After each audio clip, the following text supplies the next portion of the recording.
Hello YouTube, this is Wisps and Whimsy, and you are watching Starting Out Solitary Subs Week. This week we are talking about Mother's Day and the feminine.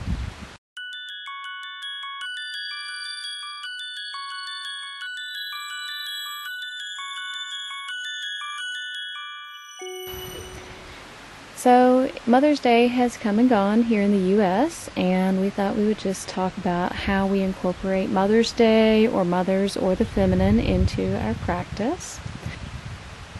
What you're looking at here is a ring that was passed down to me from my mother, and it is an opal. And for some reason this just really drew me when I was thinking about what to do for this video. It's not easy when you don't show your face to find things to put into your videos to focus on, but this just really spoke to me, and so I decided to use it. And when I did, I thought about, what opals stand for and what the correspondences were, and I realized I kind of had an inkling that it might have to do with water and with the feminine, but I wasn't really sure. And so I started researching it a little bit, and I kind of had trouble finding good sources among my magical books, so I had to go online. So you'll have to forgive me if some of this information is conflicting with things that you're aware of, and I would love it if you would share anything that you'd like to add in the comments below or in our our Facebook group. But from what I could tell, it seems that opal is not a traditional crystal structure like many gemstones or minerals that you find. It is made up of 6 to 10% water, and apparently it can be sometimes as much as 20% water depending on where it's found and the treatment of it. So although a lot of the sources that I found seem to say that opal can be used with any of the 5 elements, it does seem that it corresponds most strongly with water. So as I was thinking about that, I also thought about the meaning or behind the element of water, what it connects most strongly with. And from what I have studied and read, it seems that water is a element that helps you tap into your inner emotions and your inner life, emotional life. And so thinking about this stone as being connected with water and being connected with the emotional side of things and the private side of your emotions really resonated with me. My mother was a very private person. She also was very emotionally in tune. And so for me, this really does connect well with my mother as I knew her, and it helps me feel connected with her.